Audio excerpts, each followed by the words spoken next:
Bismillahirrahmanirrahim. Assalamualaikum warahmatullahi taala wabarakatuh. Selamat datang ke channel CJJFX, channel yang buat analisa untuk pair forex ya. Jadi alhamdulillah hari ini 1 Disember jadi bulan baru lah ya. Bulan baru untuk bulan ini. Jadi hari ini macam biasa kita akan buat analisa untuk pair gold Jadi saya nak bagi tahu tentang apa yang berlaku semalam pun Pak Gayanya tak perlu nak bagi tahu kan. Sebabnya memang jelas menunjukkan gold semalam jatuh gedebuk, gedebeng macam buah nangka kan. Okey, baik. Jadi apabila dah hujung bulan tu jelaslah menunjukkan bahawa gold ni telah membuat penurunan lah. Jadi dengan itu diisytiharkan bahawa gold berada dalam keadaan downtrend. Okey. Adapun begitu kalau kita lihat dengan teliti, sekarang ni dia sangkut di area sini lah ya. Di sini jelas menunjukkan dia sangkut di area support kat sini lah. Okey, baik. Ini kira macam setup untuk world champion kan. Saya pun anda tengok saya dah buy dah sekarang kan. Okey, sebab saya jangkakan, kenapa saya buy? Sebab saya jangka dia nak naik lah. Okey, minima dia akan naik. Baik, sini kita buang dulu Bagi mereka yang sell semalam, alhamdulillah profit, tahniah diucapkan lah. Tapi nampak gayanya banyak yang bagi feedback ni macam terciduk je semalam kan. Okey, tak mengapa. Okey, jadi sekarang ni dekat H4 kita melihat dia jelas menunjukkan bahawa dia telah breakout di kawasan support ini. Jadi ada kemungkinan besar sekarang ini dia akan retest support inilah. Jadi untuk sampai ke situ masih jauh lagi. Ada dalam 90 pip macam tu. Jadi kira boleh lah kalau kita nak buy dulu untuk awal bulan ini. Namun begitu sentimen semasa menunjukkan macam USD masih lagi kuat lah ya. Masih lagi kuat. Macam saya tadi yang dah tengok, saya tandakan pada TF yang kecil menunjukkan dia sekarang berada dalam keadaan sideways lah sideways kat sini. Dia turun sampai bawah, naik semula, turun, naik, turun, naik. Jadi kat sini ada kemungkinan besar boleh juga kita buat sell untuk membuat penurunan ke bawah Tak semestinya buy lah tak semestinya buy, follow saya. Okey. Untuk mungkin kalau trend dia betul-betul kuat ni, dia akan reject kawasan sini saja, di kawasan sideways ni. Okey, sampai sini boleh cuba untuk sell ataupun tunggu dekat area atas ini untuk sell Jadi kita ada dua zone sell yang menarik untuk hari inilah. Zone sell ini kiranya tujuannya adalah kita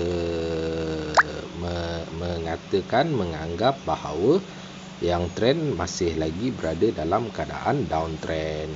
Kita nak follow dia punya trend lah.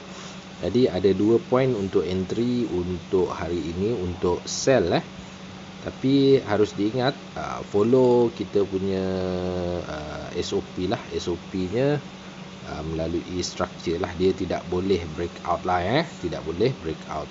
Jadi sini saya tandakan zone dulu.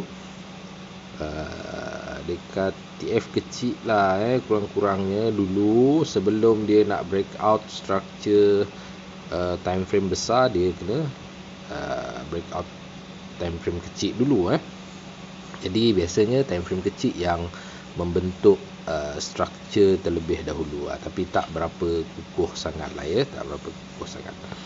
Jadi untuk gold ni meneruskan perjalanan naik dia, kalau dia nak naik lah, sekarang ni dia kena breakout kawasan inilah kawasan ini dah. Okey, dia dah semakin dekat lah semakin dekat. Namun sekarang kiranya trend masih lagi berada dalam keadaan downtrend.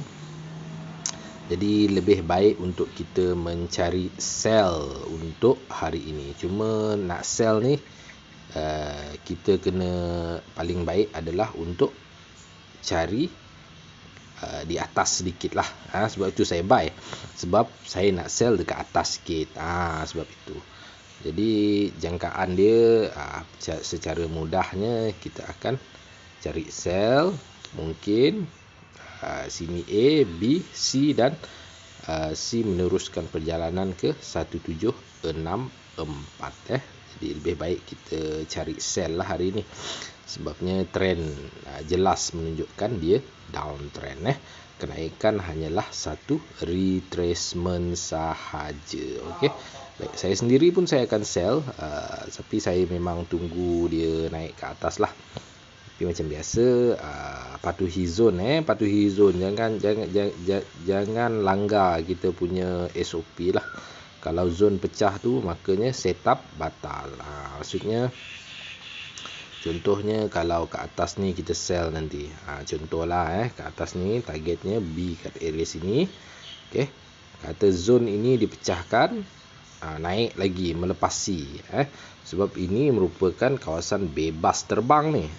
Selepas kawasan ini, kalau dia breakout, ini kategori sebagai selepas inilah ini terutamanya ini zon sebelah sini di atas dia merupakan zon bebas terbang bebas terbang.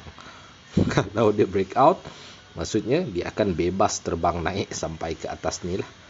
Sini maksimum dia lah maksimum. Mungkin kat sini barulah dia paling cantik lah untuk, bukan paling cantik, kira pertahanan terakhir dia. Pertahanan terakhir untuk seller. Kalau kawasan ini pun pecah, itu jelas menunjukkan bahawa trend berubah pula, daripada downtrend berubah kepada uptrend. Okey. Untuk time frame yang lebih besar lah, iaitu H4. Anda tengok jelas menunjukkan kawasan ini merupakan kira high low sekarang ini. Lower high. Bila dia break, jadi terbentuknya high baru, dan kita akan cuba cari buy untuk high low dan TP di area high yang dijangka. Kat sinilah. Jadinya hari ini secara kesimpulannya kita akan mencari sell. Bukan kita lah, saya terutamanya. Saya sendiri akan mencari sell untuk hari ini. Jangkaan sell saya adalah di area sinilah, ataupun di sini. Mungkin saya akan cuba kat sini dan cuba kat sini, sebab SL pun tak besar sangat. Kiranya saya entry sell ni untuk follow trend lah follow the trend. Al-maklum orang kata trend is your friend. Okey, tapi saya buy sekarang ni saya buy. Jangan pelik pula. Jangan pula korang lepas ni dah habis tengok analisa ni terus buy. Jangan. Tunggu dia turun sikit. Kalau nak buy pun kita carilah harga yang better sikit lah. Cari harga yang baik-baik sikit. Okey, biar puas hati bila entry itulah. Okey, saya adjust sikit. Dekat sini ada resistance dekat sini. Okey, kat atas tu pun dah ada setup HNS ataupun QM.